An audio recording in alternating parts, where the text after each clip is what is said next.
I know this looks really rough, but honestly it's going to be hidden. I mean, you're not going to be able to see anything once the engines are next to it. So I'm going with it. This is not going to be a... I mean, it's going to be my centerpiece, but it's not going to be winning any competitions.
Alright, I have to let that sit because there's not a lot of actual contact area between the backs, so hopefully that's gonna glue.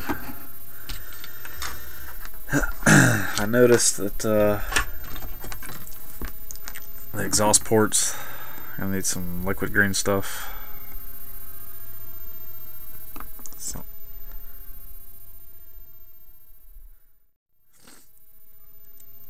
I might have some tubing. I don't know if I have any that big. I was gonna say I might have some plastic tubing I could just make my own, but oof, yeah, there's a big one. So,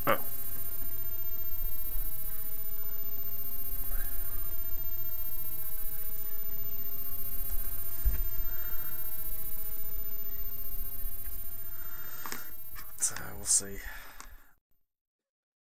There.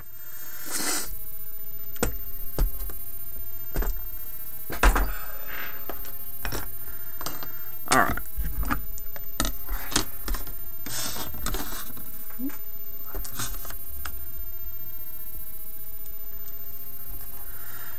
Alright, now the bottom of this is so big that they give you braces. They're actually just smaller pieces of sprue, really. But there is a tapered, like the top is thinner than the bottom, so obviously you want the fat side down.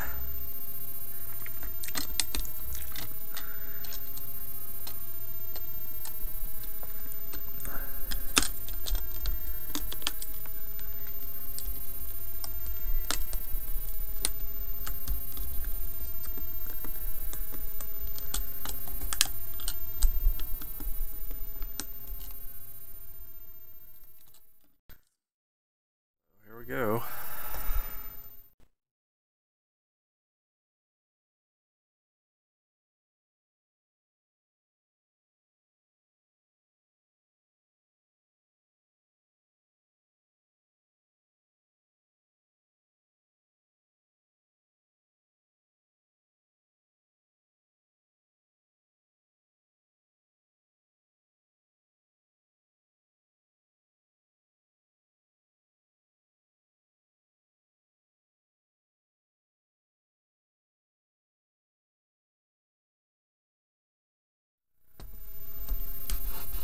Make sure I don't glue it to the mat.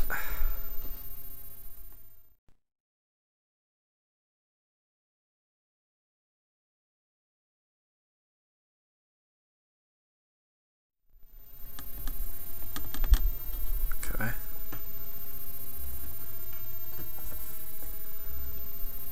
Nope. Damn it.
Well, let's hope the other side fits together.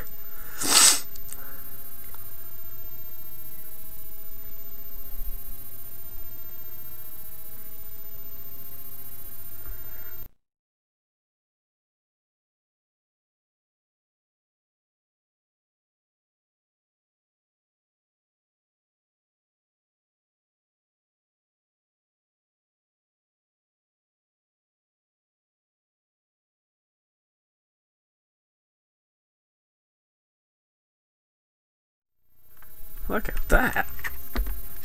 Bam. You know, as big as this is, I'm almost willing to say it's going better than a Land Raider.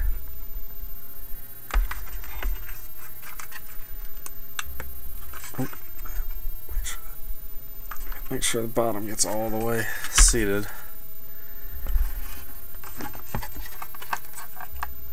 So there's still some gap there. If it had the tracks in, it would add so much. It had a lot more stability to this thing.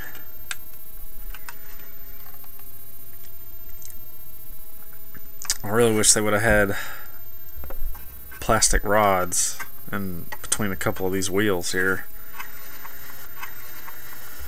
It really would have helped out. Because you start pushing on it and you start compressing the two sides together.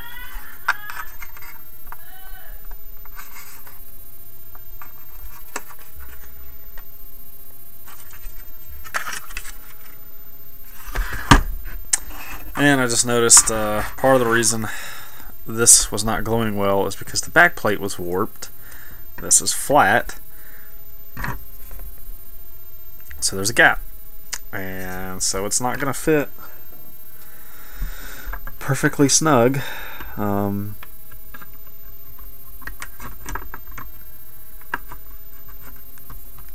So that's just going to be interesting. Hopefully I can make it fit to where the gaps are on the bottom. And you won't really be able to see that. So I just glued a toothpick to myself. Alright, it's starting to shape up here. Alright, so it looks like there needs to be the demolisher cannon has to go in the top hole.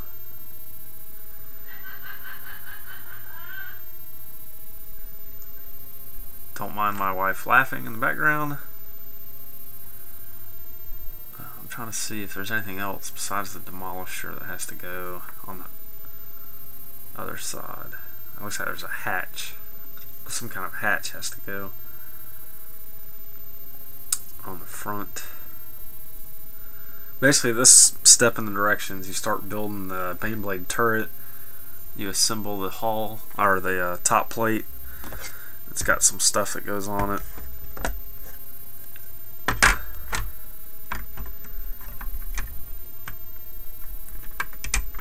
not really sure. I'm going to take a gander. It goes down like that.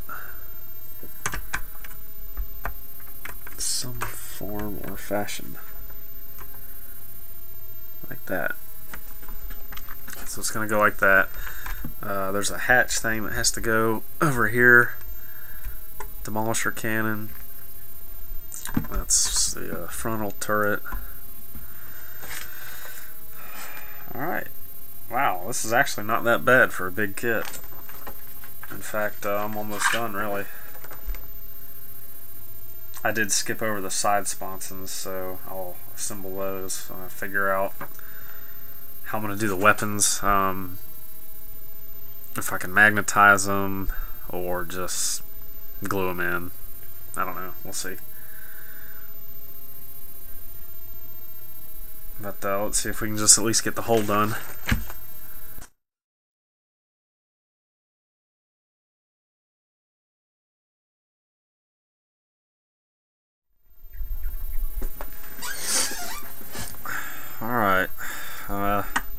The glue is drying on this.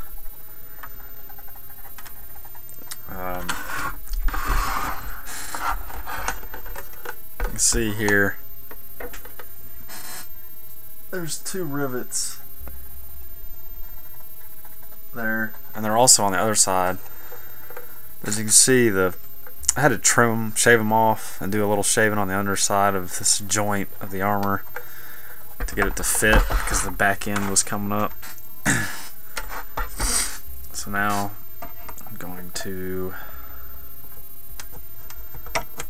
try to glue in my warped engine plate.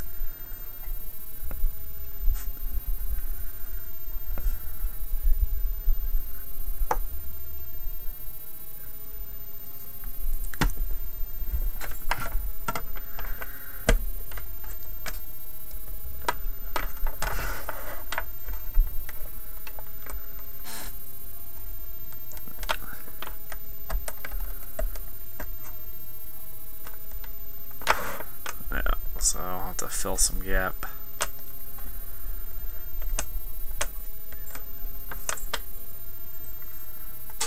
In there. But there we go. The makings of a Fellblade. Well, I guess now I have to say Fellblade conversion, because, you know, Forge World has released their actual Fellblade kit, so I guess this will now be a Fellblade conversion officially, instead of just being able to call it a Fellblade. And although Forge World versions looks okay, looks pretty good, I think they did kind of a cool job. It's definitely unique from the Baneblade, much more than obviously this conversion is, but I still kind of like this this style. So, and I can't afford a freaking Forge World Baneblade or Fellblade anyway. So there we go. We'll see ya for the next stage.